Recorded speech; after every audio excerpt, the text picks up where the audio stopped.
Assalaamu alaykum wa rahmatullahi wa barakaatu. Kabajamtoota hordoftoota chaanaalii keenyaa akkam jirtu isiniin jecha har'a immoo odeeffannoo baay'ee barbaachisaa tokko ta'een isiniif dhufnee jirra. Innis qormaanni seensaa yuunivarsiitiidha. Yoom kennama kan jedhu irratti filannoo dura immoo filannoo booda kan kennamu odeeffannoo guutuu isanii qabannee jirra jechuudha. Madda amanamaa irraa kan argannedha. Kunis immoo kan isin gargaaruu fi akkasinii qo'annaa keessatti akkasin cimtanii hedduu akkasin cimtanii itti qophooftaniidhaa fi kunis gaafan gara yaada waliigalaatti seenu qormaanni seensa yuunivarsiitiidha. Odeeffannoo tokko tokko akka jirutti ministeera barnootaa irraa ofishaaliidhaan wanti bahee hin jiru.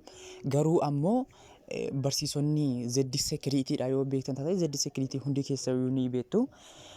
Barsiisonni hedduun isaanii kanneen Z security keessatti viidiyoo adda addaa nuuf waraabaa turanii hedduun isaanii intina keessa hojjetu warraawwan qormaata seensa yuunivarsiitii isaan nan baasanidha. Isaanirraa odeeffatanii jiru jechuudha. Warri Z security fa'aa isaanirraa odeeffatanii kan isaan afaan Amaariffaatiin gadhiisanii turanidha. Innis akka isaan jedhanitti qormaanni seensa yuunivarsiitii gimbootii 3 yookaan immoo caamsaa 3 kan jedhamudha. Akka afaan warra Ingiliffaatti immoo Meeyi 9 yookaan Meeyi 12 irra bu'uu kan danda'udha jechuudha. Har'a immoo Febraarii 5 irra jira. Kana jechuun gara ji'oota 4tu jira jechuudha. Ji'oota 4 guutuutu jira. Ji'oota 4 guutuu kana keessatti immoo wantoota hedduu hojjechuu ni dandeessu.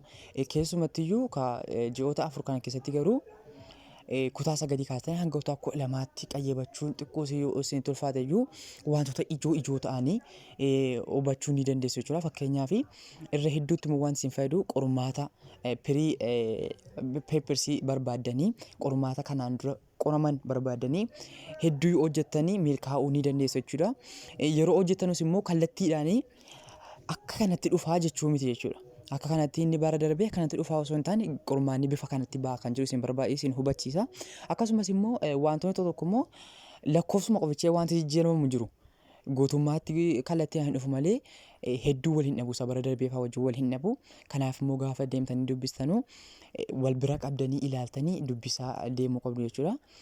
Fakkeenyaaf bara kana yoo fakkeenyaaf bifa positiivii taatee yoo isin gaafate fakkeenyaaf bara kana which one is correct yoo isin gaafate bara dhufumoo which one is incorrect isin gaafachuu danda'a. Kanaaf yeroo dubbistanu hubachuu qabdu jechuudha.